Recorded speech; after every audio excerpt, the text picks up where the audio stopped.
¿Qué tal, muchachos? ¿Cómo están? Espero que todos estén bien, les deseo una excelente tarde, espero que estén muy bien en sus casas, les deseo mucha salud y pues nada más referirles haciendo un pequeño paréntesis, espero que todos estén bien de salud en sus casas. Ahorita la situación parece que ya está un poco más complicada, ya hay muchos casos, desafortunadamente las familias están pues pasando por etapas y crisis muy complicadas porque han tenido pérdidas, han tenido familiares que lamentablemente pues no han podido superar esta crisis de salubridad a la que nos estamos enfrentando actualmente. Entonces tengan un poquito de especial cuidado en ello. Yo sé que está muy complicado, sé que hay que salir a comer, sé que hay que salir a trabajar, sé que hay que salir a conseguir el dinero para la familia, cuidar a los niños, pero pues cuiden un poco su salud, y cuidar su salud implica cuidar de los suyos y sigan haciendo caso a las indicaciones y tomar las precauciones que deben hacer, ¿ok?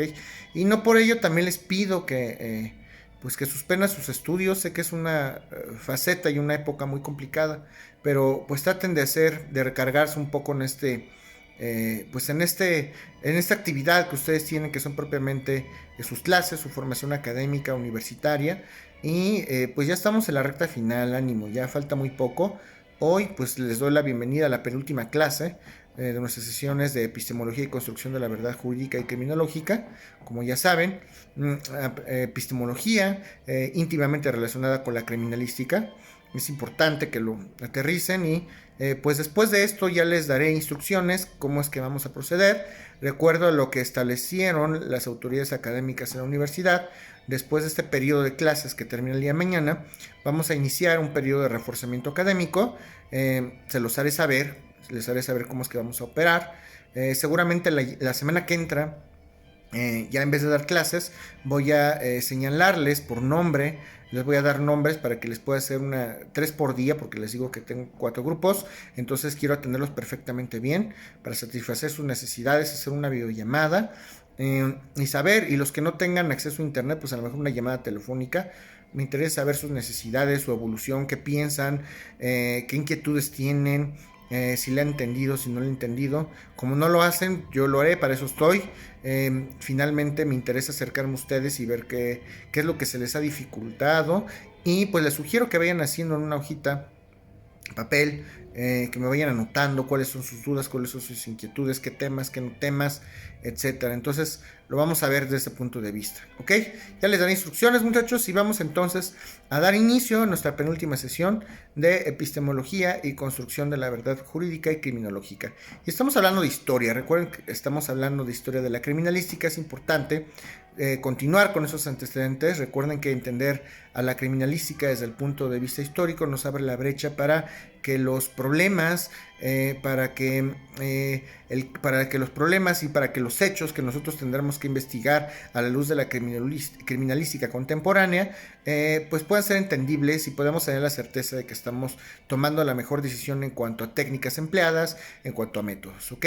Y pues para conocer también desde el punto de vista histórico cómo es que ha evolucionado esta ciencia, es importante y ustedes entiendan el porqué de las cosas, el por qué funciona así, que entiendan propiamente el sentido histórico o histórico esencial, que entiendan el sentido racional de la criminalística contemporánea. Entonces, vamos a retomar hablando del año 1823. En 1823 propiamente hablamos de un tratado de un anatomista, de un físico, incluso fue un físico británico propiamente, británico, y también con raíces checas, checoslovacas, y me estoy refiriendo a Juan Evangelista Purkin.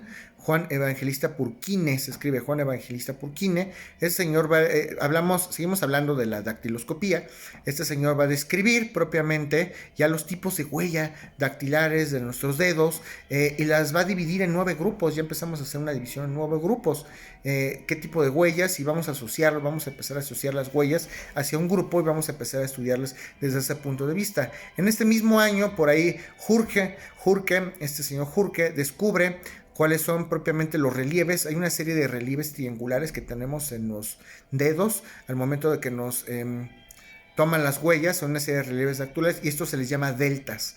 Las deltas son esos relieves que son como en forma de triángulo que tenemos en las llamas propiamente. Los estudian de manera microscópica y ya podemos tener un elemento o podemos tener un parámetro más para estudiar propiamente de manera pormenorizada las huellas dactilares en los dedos. Y en 1835 ya hablamos de los precursores propios de la criminalística. Vamos a hablar de Henry Goddard o de Henry Goddard, propiamente Henry Goddard o Henry Goddard, que es el precursor de la criminalística.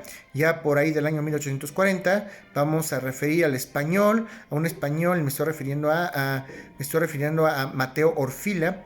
Mateo Orfila, este señor va a estudiar y va a dar génesis a la ciencia de la toxicología.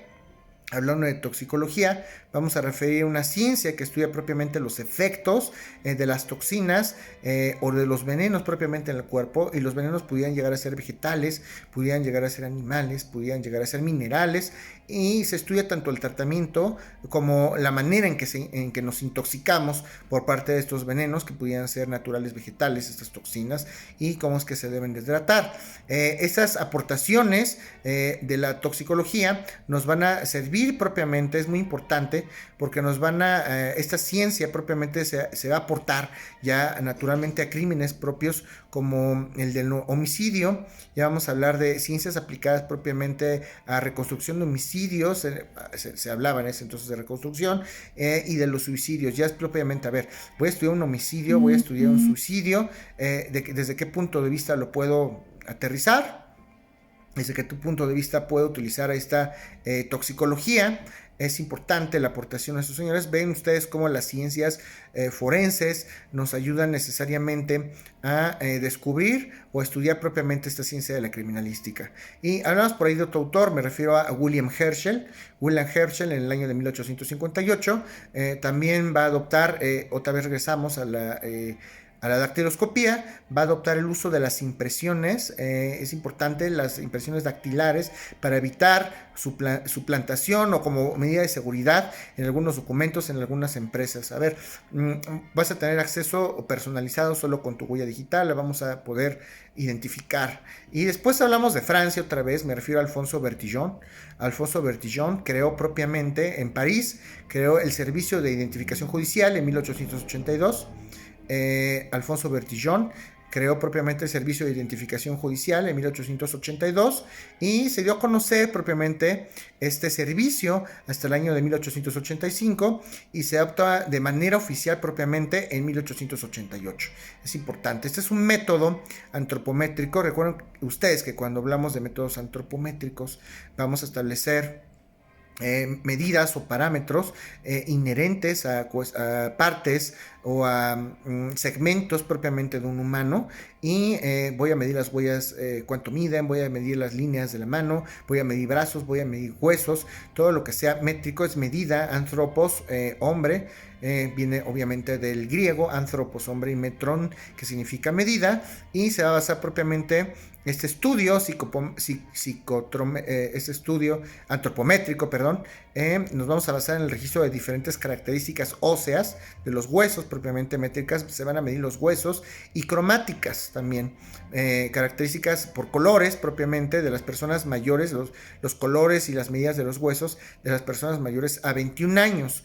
Y entonces en 11, esto se va a establecer en 11 diferentes regiones o en 11 diferentes partes del cuerpo. Vamos a empezar a medir propiamente cuánto mide un hueso, de qué color es, a qué grupo podemos pertenecerlo, y se van a empezar a establecer y se van a empezar a documentar grupos importantes de huesos, y esto pues es un avance importantísimo en el campo de la criminalística, ¿ok? En esta época obviamente Bertillon probablemente va a publicar una tesis sobre el retrato hablado. Ya podemos empezar a hablar de retratos hablados. Vamos a identificar un dibujante, va a empezar a escuchar cómo le describen a una persona, lo va a dibujar. En 1884 el propio Bertillon tomó fotografías sobre los lugares de los hechos con todos los indicios, empieza a estudiar propiamente el lugar de los hechos, empieza a marcar, empieza a hacer retratos hablados. Y aquí propiamente con Bertillon, Alfonso Bertillon, empezamos propiamente a hacer las primeras estudios ya desde el punto de vista criminalístico de los indicios. En 1886 vamos a hablar de otro autor, nos vamos a referir a Alan Pinkerton. Alan Pinkerton pone en práctica todo esto que hablamos de la fotografía criminal para ya reconocer de una manera más formal a los delincuentes. En Londres vamos a tener por ahí algunos otros autores. Destaca Sir Francis Galton. Sir Francis Galton, quien en 1885 va a establecer propiamente fundamentos para la solución al problema de la impresión de las huellas dactilares. Es difícil a veces, pueden ser precisas, salen bien, no salen mal, pueden ser exactas. Hay personas pues que se quemaban las yemas para que no los identificaran. Hay que definir perfectamente los rasgos. Qué tan difícil es que retomemos una huella en un lugar del crimen. Todos estos estudios ya los empieza a hacer en 1885 Sir Francis Galton. Y por ahí de 1905 vamos a modificar propiamente el sistema o los sistemas o los métodos propiamente que se cita en la obra Fingerprint Directories, que son pues, directorios o antecedentes o compilados de huellas dactilares, ¿ok? Y en 1896 vamos a referir a Juan Buetich. Juan Buetich propiamente logra que la policía de los Buenos Aires, obviamente en Argentina, concretamente en Ciudad de la Plata, va a dejar de utilizar métodos antropométricos, ya no vamos a medir huesos, ya no vamos a establecer colores, deja de utilizar métodos que pudieran llegar a considerarse arcaicos. Este señor empieza a ser novedoso. Juan Buetich propiamente dice, los métodos de Bertillon a lo mejor no son tan adecuados, ya son viejos, y vamos a reducir a 4 grupos, solo 4 grupos, los tipos fundamentales de las huellas dactiloscópicas, y vamos a determinar propiamente por presencia, por ausencia de los deltas, de estas relieves triangulares que comentábamos, las características de las huellas dactilares. Vamos ahora a Italia con Ottolenghi propiamente y Alongi. Ottolenghi y Alongi, quien en 1899 fundaron la revista Policía Científica, pues obviamente Policía Científica, unen por ahí fuerzas con César Lombroso, conocimientos, retoman a César Lombroso por ahí, a Enrico Ferri, y Alongi propiamente y Ottolenghi propiamente solicitan ya la intervención necesaria de una policía judicial científica. Eso es importantísimo, que estudien desde el punto de vista científico una investigación desde el punto de vista criminalístico. Fíjense el gran avance, esto es importantísimo. Ya se solicitan en Italia una policía judicial científica en Italia. Eso es el aporte que vamos a tener. Ya fíjense cómo empieza a tomar forma propiamente este campo de la criminalística.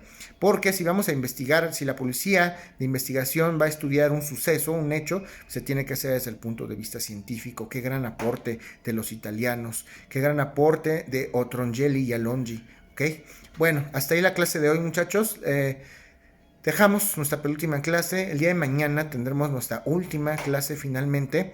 Y pues los exhorto a que por favor todas sus dudas me las hagan llegar como siempre a los canales habituales, al chat grupal, al Classroom, al correo electrónico, por una llamada, videollamada, como a ustedes se les haga más fácil. Y pues ya recibiremos instrucciones para ahora sí de manera pormenorizada poder dar pie a este periodo de reforzamiento académico para prepararlos adecuadamente en las evaluaciones. Tengan ustedes una excelente tarde y sigo a sus órdenes.